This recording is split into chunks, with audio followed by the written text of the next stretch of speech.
Hi, my name is Kristen Jewitz, and this is for CAP 7, or for week 7, it's the critical assignment.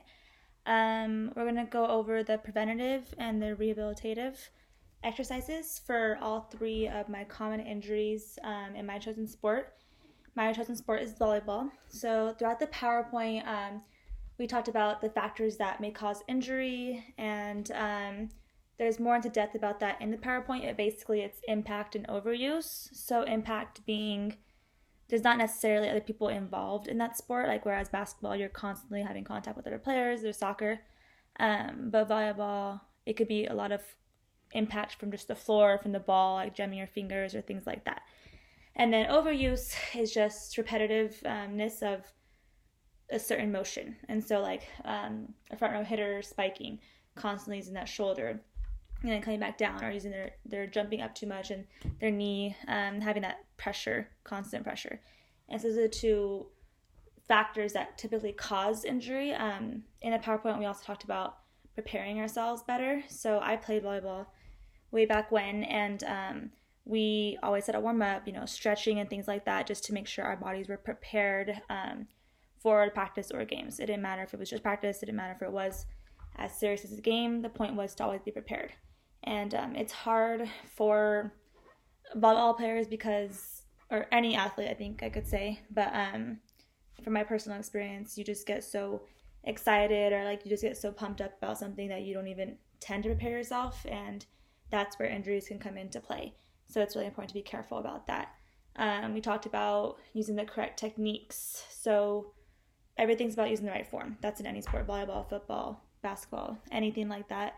Soccer, technique is what's going to help you help your body perform at its best. So if your technique's off, that causes more stress on certain muscles, tendons, bones, which can cause injuries.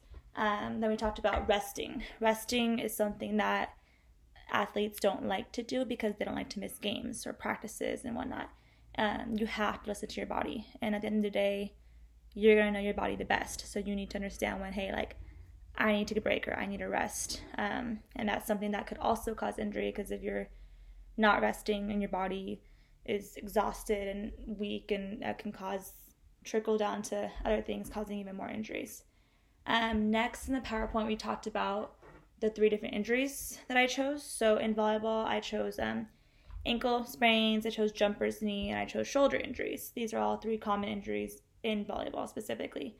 So I chose those 3. And so for the ankle in the PowerPoint, I talked about the anatomy of it, the mechanism of injury. I did the same for jumper's knee and for the shoulder injuries. And we talked about treatment for each of them as well.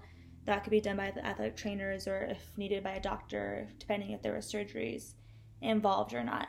And then also in the PowerPoint, we gave examples of 2 preventative exercises and then 2 rehabilitative exercises. So in this video today, we're going to talk about one of each. So we're going to talk about one preventative, one rehabilitative for all 3 injuries. So for preventative, for ankle sprains, I chose calf raises. Calf raises are good. It strengthens the whole lower part below the knee. And so I talked about repeating that 3 times and doing 10 reps. So I'll show you those after. I'll say in the first, then I'll show you. So calf raises was the preventative, and then rehabilitative was something called a heel stretch. That's when you're placing one foot behind the other, so your injured foot's in the back, and you're leaning against a wall and you're stretching. That's going to stretch the entire back and lower part of your legs as well, including the ankle. And then preventative for jumper's knee, we talked about quad stretch, because they came to know that with this injury, it's not just focused on the patellar tendon, it's also everything around it. So that's including the quads and the hamstrings and the lower leg. Like everything around it can affect the tendon, obviously. And so they're saying to prevent things like that, make sure stretching it's vital and it's very important to do in any injury. So you should always be stretching anyway, but specifically for this one, it's what we looked at. So quad stretch, and we talked about holding it for 15 to 20 seconds, do it a few times, 3 to 5 reps. And then rehabilitation for knee, it was the straight leg lift. So you're going to have one knee bent. Again, I'll show you these in a minute. And then the non-injured leg bent, and the other leg that's injured straight up, and you're going to hold at a 45-degree angle and then go back down.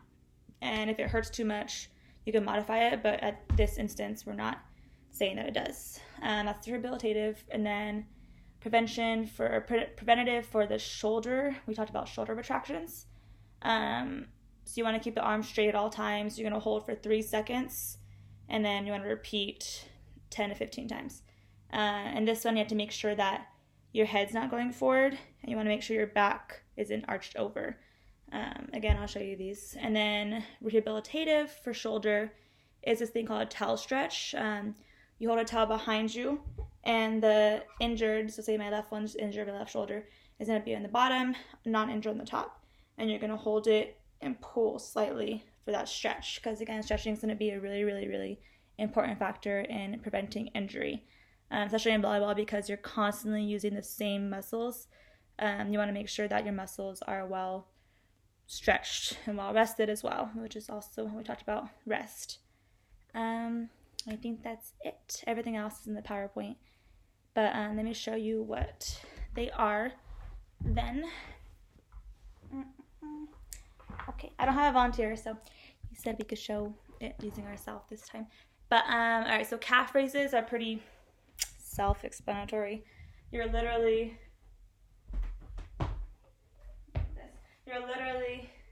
going up, down, down. And you're gonna repeat this 10 to 15 times, I think I said, 10 reps. And then if you wanna make it challenging or make it like more of a deep stretch, you could be like on a surface, like say something's like you're higher up on something and you're bringing your heels down lower. You don't have to do that. I typically don't.